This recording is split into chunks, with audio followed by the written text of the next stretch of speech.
Hi, my name's Ian Meyer, and I'm from Portland, Oregon. I'm Brandon Knight, and I'm from Astoria. I'm Jessie Pope, and I'm from Grants Pass. My name is Helen, and I'm from Portland, Oregon. Lamar Wise, Hillsborough. Elizabeth Fergie, I'm from Echo, Oregon. And I'm Blake Henderson, and I'm from Sisters. Okay, so we have a diagram here which is representing students in schools today. In the middle is a standard, which is the average learning level, and up here is the higher achieving students, and down here are the students who are struggling in school. Okay, so... All right, if you can hear my voice, clap once. If you can hear my voice, clap twice. If you can still hear my voice, give me a loud and exciting hoorah. Hoorah! All right, sweet. So, what we have here, basically, what this diagram is, who the lovely Helen, she drew this lovely diagram, and basically, it's talking about what Oregon school systems focus on. Right now, what we were just talking about, the diagram. Oh, okay. So what we were just talking about is what we focus on. We focus right here in the middle, the average student per se, and then we have struggling students and higher achieving students. And it's great that we do focus on the middleman, but we are here to push Oregon to a better place, and we can do that by focusing on the higher achieving and the struggling. Through education, we have two separate goals. Our first goal is we need to provide a safety net to catch students that fall behind, and basically what that is, or what we want to do, is to create a program that will do that, and a successful program that we could continue to use, and Helen is here to talk to you more about that. Okay. So most of you know, especially if you live around the Portland area, that because of budget cuts, a lot of teachers have been transferred or laid off. And also, we have been warned that if we don't get to class on time, we will have to sit on the floor because there are no desks left.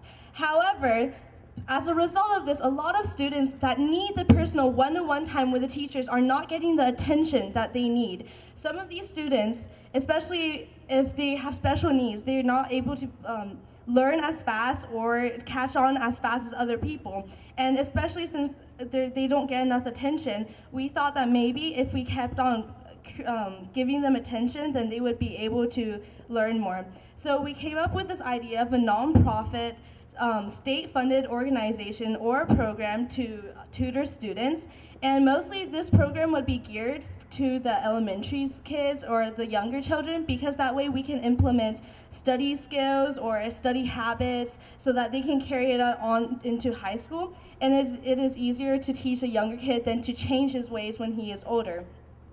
Now, I know there's a lot of tutoring programs already, but what's happened is that we need one official one that people can look up to, that people know. Like everywhere around Oregon, you go there and you say, yes, I do know what this program is. We need one to unify all of Oregon and to show that the Oregon government actually do care about the people that do fall behind. So we came up with a brilliant name. So it's called the SOUL, the Student Opportunities and Higher Learning. And to be honest, it's not as hard as to implement as maybe like building the world's largest nuclear plant or something. It's we're hoping that it will be mostly volunteer based, that maybe people from high schools could come and volunteer, or people that just want to make a difference can volunteer. Because to be honest, the people that are down here, they don't have the resources, and all they need is someone to give some time to explain to them something. And through this program, hopefully those students will be able to have the individual attention for them to catch up. Okay, and our next goal is to provide opportunities for high-achieving students to continue their passion of education.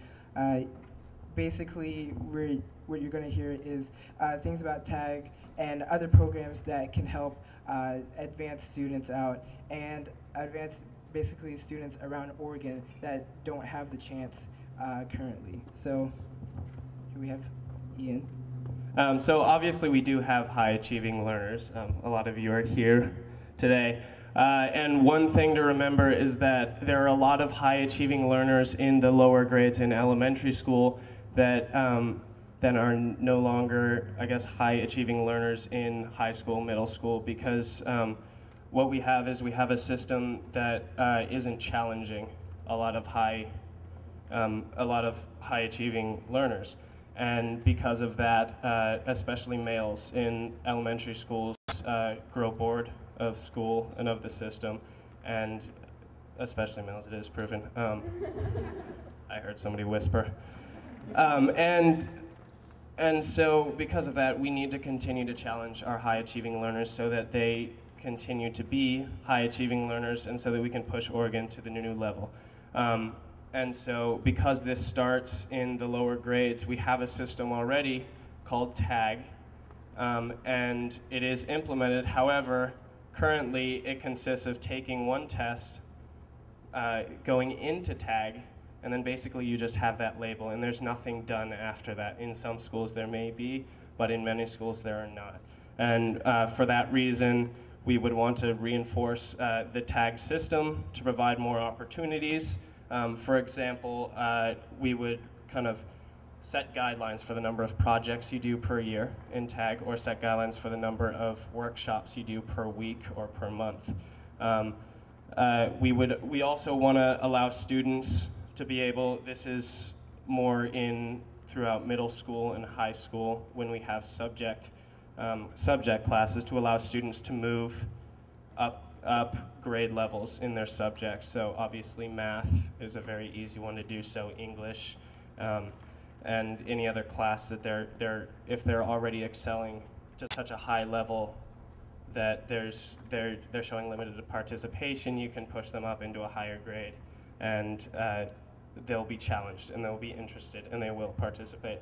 Lastly, we want to encourage students to participate in academically geared extracurriculars such as math count and clubs and competitions. Obviously, this is less of something legislative or rules or guidelines, but it's still very important to keep.